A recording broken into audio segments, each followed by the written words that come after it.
Hello, I'm Marco and I walk you through the telemetry briefing today. I start with an overview and introduction of the telemetry components, then I show you how you can install it in your vehicle. We go through some mounting guidelines, I show you how to do the self-test, and then finally we look at some telemetry race procedures. Telemetry is all about transporting data from one location to the other. In our case, it is a vehicle that is on track and that is equipped with an onboard computer, or in short, OBC. This OBC sends data to an OBC to an IoT server and receives data back from the IoT server. The telemetry system consists of several building blocks. So we have the pod that is on top of the vehicle and connects the vehicle to the internet, has the usual antennas. It is connected to a backbone that is located in the engine compartment and acts as a hub to a variety of sensors depending on your energy type. The backbone also includes a shutdown relay that can stop the propulsion of your car, and the whole telemetry system is supplied by its own battery. Most of the teams install the telemetry system behind the firewall, and this is also what we recommend. We also recommend to place it far away from electronic troublemakers such as ignition coils, inverters, any power electronics, you name it. If you want to install it this way, where you have, for example, the backbone in the driver's compartment, you could do so. However, we don't recommend it, but please check with the telemetry team. Now let's start with an overview and how we can integrate the telemetry into your vehicle. And I actually use the structure of our checklist here. So this means we share this checklist, and you can take that, go out into the paddock, and when you install your telemetry system step by step and you know the how and the why, you will do so correctly. And when you come back into the tech inspection and we do the telemetry inspection, we use the same checklist, your chances are likely that you pass first time. The checklist is divided into two sections. One is more a generic section that can be applied to all the energies and energy types, and the other is a more energy specific section. Let's move now into the generic part, and let's start with the OBC pod. The pod is on top of the vehicle. It comes with a 4G antenna, GPS and Wi-Fi antenna. When you mount them, please do so gently. Make sure that especially the GPS antenna has a clear view to the sky of about 90 degrees. And also make sure that the pod is facing driving direction, and that when you place it on the vehicle's body, that it is within 20 degrees plus minus of pitch and roll. 20 degrees. So here we see an example that is not so good, because we don't have a clear view to the sky of 90 degrees. It is obstructed by this steep wall of the vehicle. This is a good example because we have a clear view to the sky, it is facing driving direction, and it is placed on a non-removable part of the body. This is what we generally recommend, so you mount it there and it stays there the whole week. I want to pay attention to these fragile pins here, to this connector. As you can see, they are pretty small, so when you in the paddock you have screwdrivers around, just be careful, and just in case if one pin breaks or bends, or if you see something like this, like a cable is pulled out and it's clearly damaged, no worries, you bring it to the telemetry station and we replace the damaged part for you. Now let's move on to the backbone. The backbone is installed inside the engine compartment, and it comes with a cable and a clamping mechanism. So the clamping mechanism works like this. You can rotate, and you can see it's kind of a spring load function. You can push, you can release, you push, rotate, and now the spring load function is charged. What you do now is you move the shaft through the hole in the body. You add a foam pad, and then there is a mounting plate with the 4 magnets, and make sure they look upwards. You slide in the mounting plate like this, you pull back the shaft and you rotate back, and as you can see, The clamping mechanism kind of pulls the mounting plate against the car's body. Now all we need to do is we need to fasten this connector here, the pod connector, and that's it. As you can see, there's no moving around of the pod. The maglets make sure it stays in place.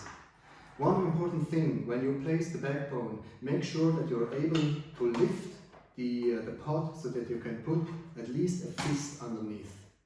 This is the reason for this is because sometimes you have to exchange the pod, and this would not be able if you could only lift it for this small height.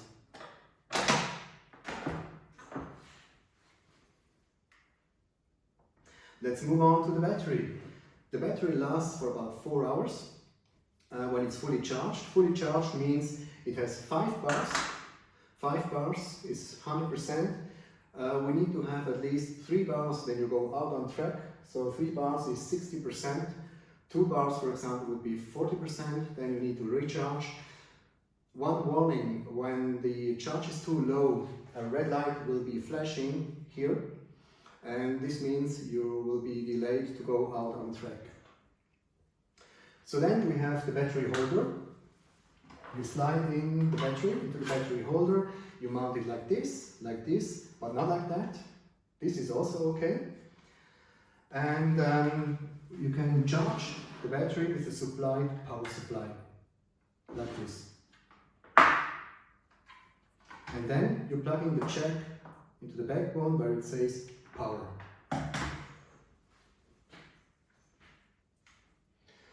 So this would not be acceptable. A team used tape in order to make sure the battery will not move, but in that case we could not replace a battery, for example, that is too low. So don't do this. Please also don't use zip ties around here. This is also a nice example on horizontal installation, works very well. You always need to make sure that you can exchange the battery at any time and it doesn't fall off. Again, just because it's so important, 2 bars, you are not allowed to go on track. You need at least to have 3 bars. However, I would recommend that you go out fully charged. Then you don't have to worry about what's happening in the battery. The shutdown relay is something that stops the propulsion of your car, that is used in the championship. And although it's a pretty simple device, actually, it always raises a lot of questions because now we kind of combine the standard of the telemetry system with the individual solutions in your engine compartment, and everybody has a different powertrain. So I'll tell you what it does. There's a relay and it comes with a normally open and normally closed contact. So these are 2 potential free contacts that you need to wire with your motor controller just the way it works so that you can stop the propulsion of the car. Normally closed means when you fire the relay is opened and the motor should stop. Normally open means when the relay is fired, the relay is closed and the motor should stop. This is how it works. Just one warning, you are not allowed to use the e-stop. So I show you some alternative ways to wire your relay. Let's start with the battery electric and hydrogen, because they have a motor controller for sure. For example, we have an enable input, so we use a normally closed relay and pull the signal to the system voltage. Or you can use a disable negative and pull it to ground with a normally open contact. So in either case, when the relay fires, the motor stops. Or you can use the speed input and disconnect it with a normally closed relay and then use a pull-down resistor. So this is one example. Let's move on to the internal combustion engine. Some ECUs, they also have an enable and disable negative. However, if you don't have that, you can use the dead man switch. And this is a pretty tricky part and really easy to install. So in series with the dead man switch, you wire the normally closed relay. So either if your driver pulls off the hand, or if this relay fires, the motor stops. So this is also generally recommended for battery electric and the hydrogen. In any case, you must ensure that you only use instrumental current through the relay, which is a maximum of 1 ampere. And with ICE, it is not allowed to use the ignition coil. So these are some examples. If you are not sure, if you have questions, you can always come to the help desk and we help you. And we also know it's pretty mind-boggling. You know, there is normally open, normally closed, and negative and positive logic.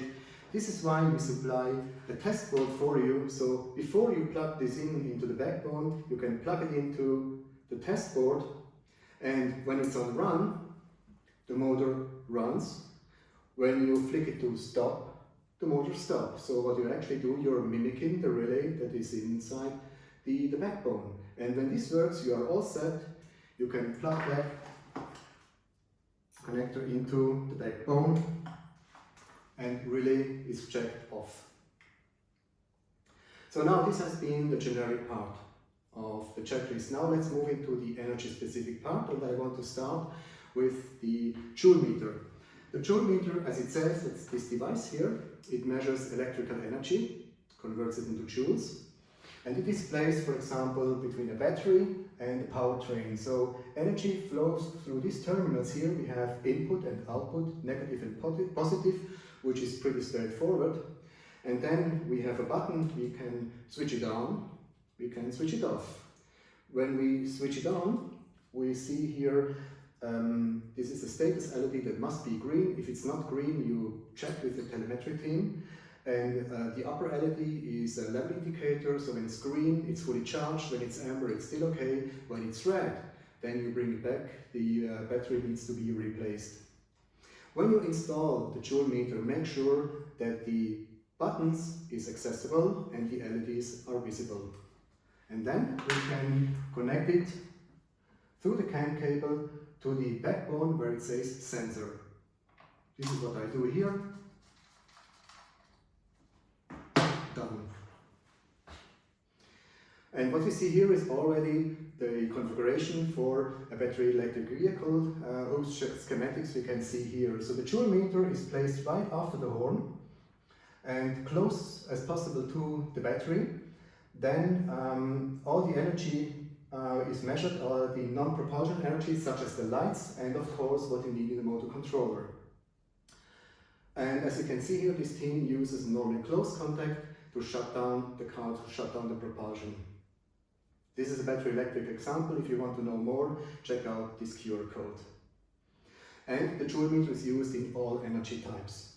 When we move on to, and this is the how the battery electric telemetry system looks like. We have the pod, we have the backbone, we have the battery holder, the battery, the relay, we have the joule meter, and of course the cables. And when this kit is installed in the vehicle, it looks like this. Battery, joule meter, backbone. Or in another example again, battery, joule meter, backbone. When we move on to the internal combustion engine now, we need another sensor, which is the liquid flow meter. That's this guy here. The liquid flow meter must be installed in a way that it is on the lowest part of the fuel system, so well below the fuel tank, well below the fuel injector. And please ensure that there is an isolation between the car's chassis and the sensor. Some tape will do. And this is the schematics, how it looks like. So we have the liquid flow meter is connected to the backbone the same way as the joule meter is. We use a CAN cable here, and because we have two sensors now, we use a T-splitter. This is how the T-splitter looks like. So the T-splitter also connects to the joule meter that measures the electrical energy of the internal combustion vehicle. This means like the lights, the wipers and so forth. So we place it right after the horn, but before the starter. And again, this team used the normally close contact in order to stop the propulsion of the car in case the relay fires. This is how the internal combustion engine sensor kit looks like. So we have the liquid flow meter, the T-splitter and the joule meter and the cable, and this connector here will be attached in the same position like we did with the joule meter. It is the connector where it says sensor. And this is how the installation looks like in a vehicle. We have the joule meter, we have the liquid flow meter, and you can see the T-splitter here. Another example, T-splitter, liquid flow meter, backbone. Another example. So last but not least, let's move on to the hydrogen vehicle. We need a gas flow sensor here to measure the consumption of the fuel cell. And this device is connected to our OPC backbone with a D-sub-9 cable. So you see here, this is the sensor, this is the cable. And this is how the schematic looks like. It's a little bit busier than the other two. Here we have the gas flow meter as the main sensor connected to the D-sub-9 connector here. Then we have the joule meter measuring the electrical energy, such as the lights, the wipers, and so forth, is placed after the horn. And on the same CAN bus is also another joule meter that measures the energy of the supercapacitor, and that's why we also need another T-splitter here. We have again the normally closed contact relay that is used to shut down the car in case the relay is fired. And this is how the typical sensor kit looks like. So we have one joule meter for the electrical energy, another for the supercap, we have the cables, we have the T-splitter, and this one will be attached where it says sensor. And this is how an installation looks like: the gas flow meter, the D-sub-9 cable, the supercapacitor joule meter, the T-splitter here, and the joule meter for the electrical energy. Another example.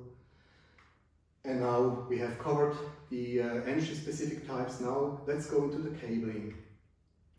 So first of all, it's very important that everything you see here on the table, which is the telemetry system, should not be in electrical isolation, must be in electrical isolation towards the vehicle body and the vehicle chassis. And it must stay away from electrical fields. So in order to do that, one trick is that we fully isolate the mounting hole where we place the OPC pod. So we put tape on top, on the bottom, and also in between, so that we have fully isolated situation here. There is no chance that the OPC pod is connected to the body. And then finally, what we do at telemetry inspection, that's why I already tell you how we do it.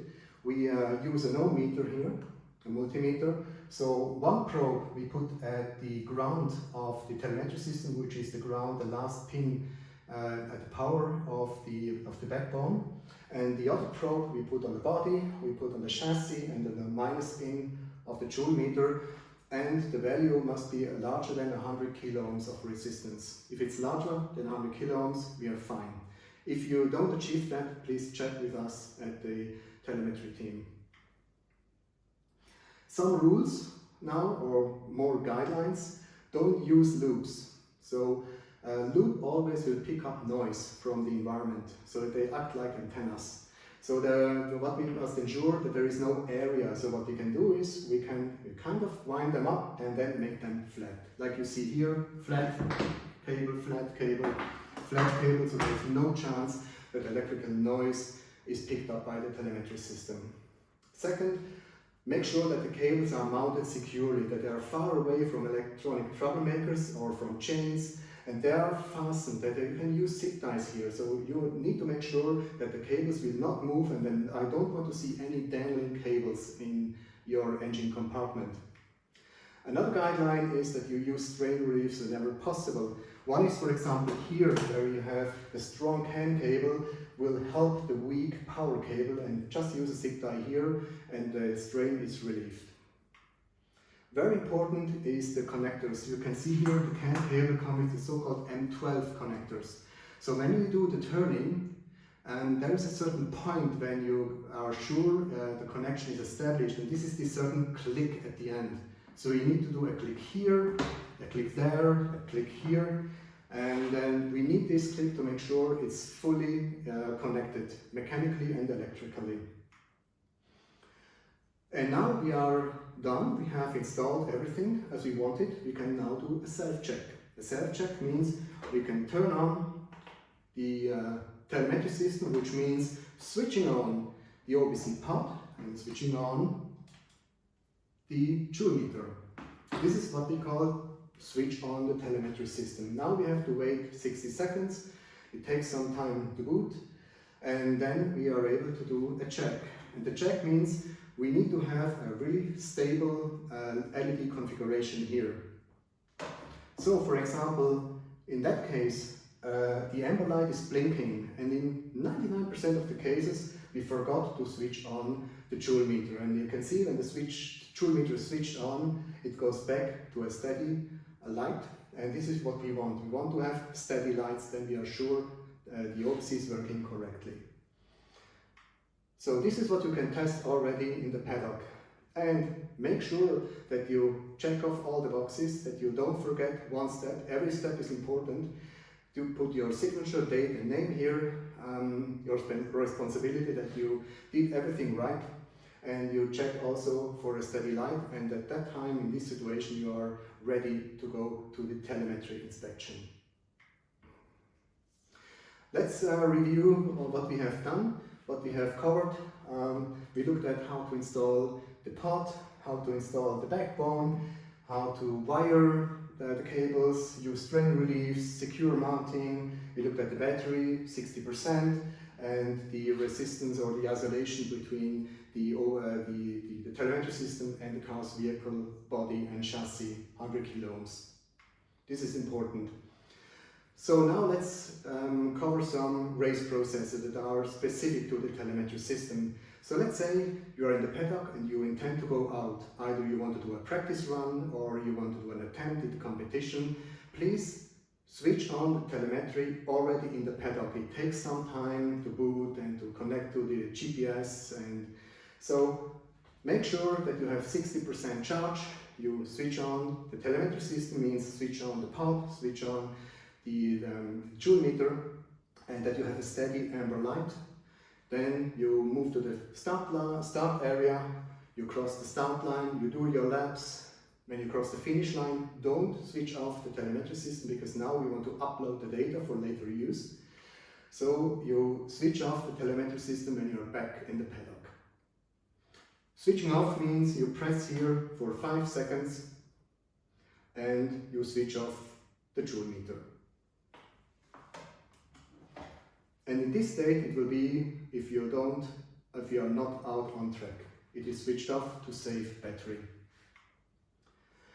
So now if you want to make a deeper dive into the components, or if you want to download STL files, check out the Telemetry wiki. Here's the URL, here's the QR code. It brings you to the Telemetry wiki.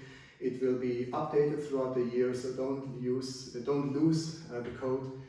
And then at that moment you are ready to attend the second step of the telemetry briefing. It is filling out a questionnaire. This is confirms your attendance. There are a couple of questions with very detailed answers that are required, but it shows us that you have understood everything. And then you go to the help desk, and in the help desk we again make some last checks, ask some questions, maybe answer some questions from your side, and then you receive your telemetry kit. You go out into the paddock and install it in your vehicle based on the checklist that you receive. And then I want to make you aware of the Data and Telemetry Bootcamp that also happens this year. It comes in 2 parts. In the first part I will show you how to pick the low-hanging fruits, like with data dashboarding and MVP philosophy. And in the second part we move into holistic data racing, and we use the building blocks of AI there. And just in case you want to use the data, your manager received the credentials so that you can access the data. And yeah, that's it. Then after every attempt the data will be available, and here in this bootcamp I show you how to use it. So we are at the end of this briefing. I guess we see each other at the help desk, and then the tech, and I expect a steady light. Good luck on the track. Bye bye.